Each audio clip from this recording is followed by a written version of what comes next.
Deep breathing के कई प्रकार के फायदे हैं, बट डीप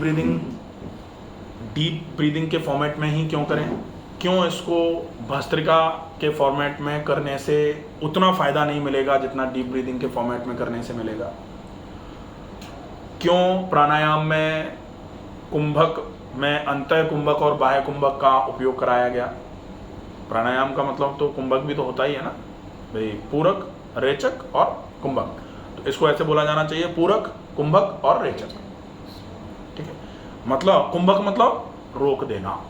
अब ये कुंभक दो प्रकार का होता है, एक अंतः कुंभक और एक बाह्य कुंभक। अंतः कुंभक मतलब क्या, सांस को भरा अंदर और अंदर फेफड़ों में रोक दिया।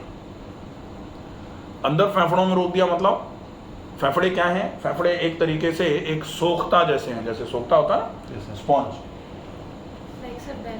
हाँ बैलून जैसे, हाँ बैलून जैसे ही है, कर लेना उसको, हाँ ये ऐसे टाइप का सोखता जो होता है ना वैसा सोखता है। अब ये सोखता कैसा सोखता है, इसमें छोटे छोटे बैलून्स लगे हुए हैं और एक नहीं करोड़ लगे हुए हैं, करोड़ों। हाँ अब सारे छोटे छोटे बैलून जैसे अंगूर के गुच्छे होते हैं ना, अंगूर का गुच्छा है तो एक गुच्छे में कई अंगूर लगे हुए हैं, तो ऐसे ही जब करोड़ों अंगूर एक गुच्छे में लटके हों और ऐसे करके उल्टा लटका दो और ऐसे करके है वो, तो उसको बोला जाता है फेफड़ा, लंग्स। अब हर अंगूर का अपना एक स्टॉक होता है, अपना एक जुड़ने का पॉइंट है, तो हर इस गुब्बारे का, जिसको एल्वियोलाई वायुकोश बोला जाता है, एल्वियोलाई मतलब unit structure of respiratory system, तो unit structure of respiratory system मतलब अल्टीमेटली जो श्वसन है वो यहाँ जाके काम आएगा।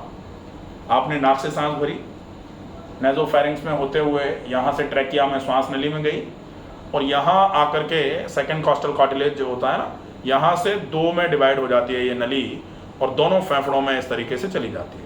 फिर वो नली ब्रांचेज में डिवाइड होते होते प्राइमरी, सेकेंडरी, टर्सरी ब्रोंक्यूल्स, और फिर जाकर के जो लास्ट वाला ब्रोंक्यूल है वो जाके एक एल्वेलाई पे एंड होता है, एक गुब्बारे पे एंड होता है। ऐसे ही सारे गुब्बारे एक एक ब्रोंक्यूल लिए हुए बैठे हैं।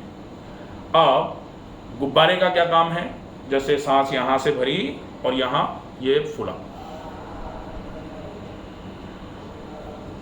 फूल गया फेफड़ा।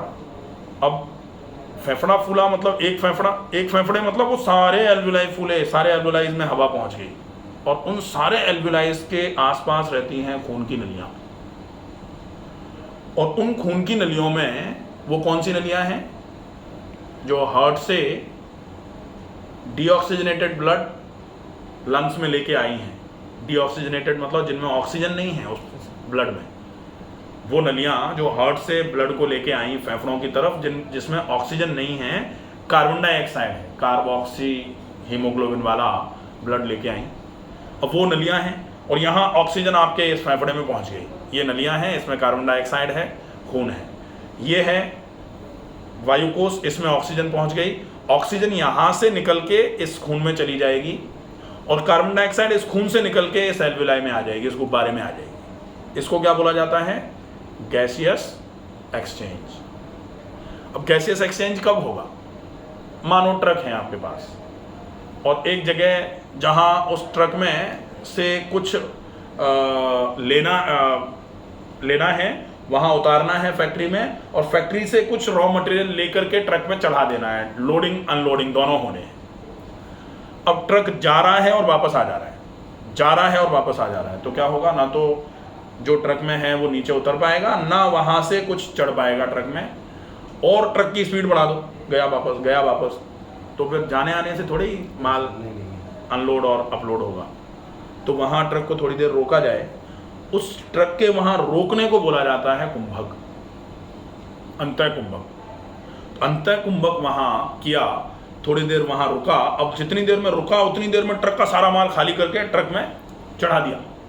तो ट्रक का माल खाली किया मतलब एल्वेलाई से माल खाली हुआ, मतलब एल्वेलाई से ऑक्सीजन निकल गया और कार्बन डाइऑक्साइड ब्लड से एल्वेलाई में आ गया, ये गैसेस एक्सचेंज हो गया। और फिर जब आप सांस छोड़ते हो तो आपका कार्बन डाइऑक्साइड निकल के बाहर आ जाता है। ये अगर आप कर रहे हो, ये डीप ब्रीदिंग बोला जाता है। मैं लगभग हर बीमारी में डीप ब्रीदिंग सजेस्ट करता हूँ।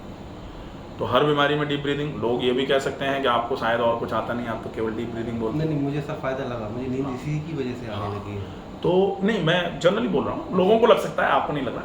लोगों को लग सकता है कि आप तो हर चीज़ में ये डीप ब्रीदिंग घुसा देते हो, आप तो हर चीज़ में अनुलोम विलोम घुसा देते हो, आप हर चीज़ में खाने को चबा के खाओ कह देते हो। तो ये की पॉइंट्स हैं कि अगर आप अपने पूरे शरीर को मेंटेन करना चाहते हो तो ये की पॉइंट मेंटेन कर लो, आपको धीरे धीरे आराम होना चालू हो जाएगा। अगर इस डीप ब्रीदिंग को हम एक बार में एक जगह बैठ करके अच्छे से धीरे धीरे करके श्वसन किया, सांस भरी, थोड़ी देर रोकी, फिर धीरे धीरे करके छोड़ी, और छोड़ने में अगर और थोड़ा ज़्यादा समय लग जाए तो और अच्छा रहेगा। वो क्यों अच्छा रहेगा? अच्छा, लोगों को लगता है कि छोड़ने में ज़्यादा समय लग जाए तो क्यों अच्छा है? वो इसलिए अच्छा है क्योंकि छोड़ने में जितना फोर्स आप लगाओगे, आपको एब्डोमिनल प्रेशर ही तो जनरेट करके पूरा का पूरा उड़ेलना है ना, कार्बन डाइऑक्साइड। अब ये एब्डोमिनल प्रेशर लगा रहे हो, इसको क्या बोलते हैं? कपालभाति। अब ये एब्डोमिनल प्रेशर लगा के आप कपालभाति करके प्रेशर लगाओगे तो ये आपके धीरे धीरे करके सिर की तरफ प्रेशर बढ़ा देगा। नहीं करना है।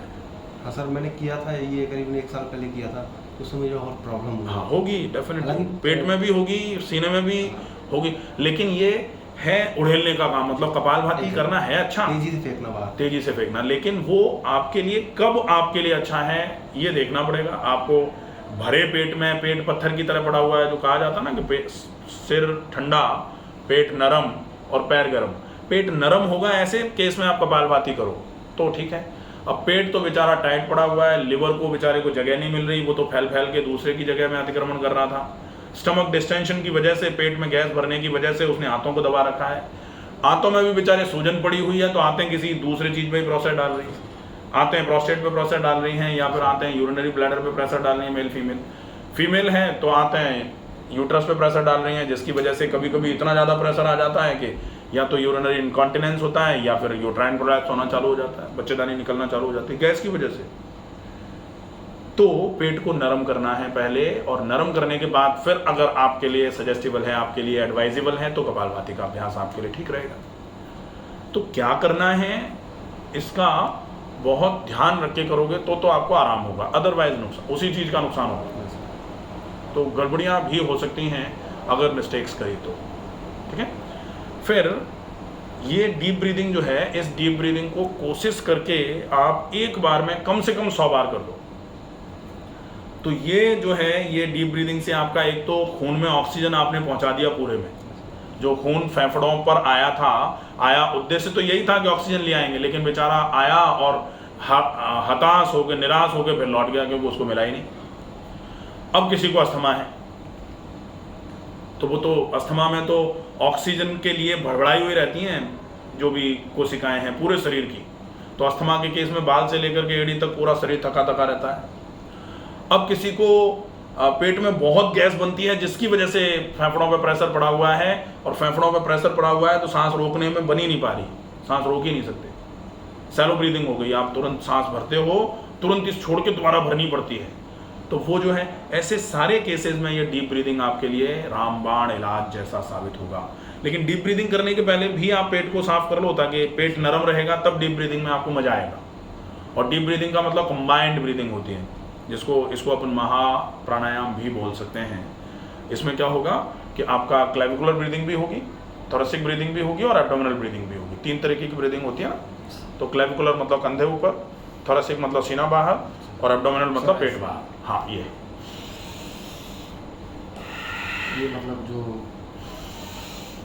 मतलब कंधे ऊपर जाएंगे, सीना बाहर आएगा और पेट भी थोड़ा सा बाहर आएगा। सांस छोड़ते समय कंधे नीचे आएंगे, सीना पीछे जाएगा, पेट को पूरा दबा के सांस को पूरा निचोड़ के बाहर निकाल देना है। ये deep breathing. Deep breathing by doctor Ramakant Sharma, मैंने डीप ब्रीदिंग का पूरा वीडियो बना के रखा हुआ है, उसको आप देख के पूरा समझ लो, ठीक है।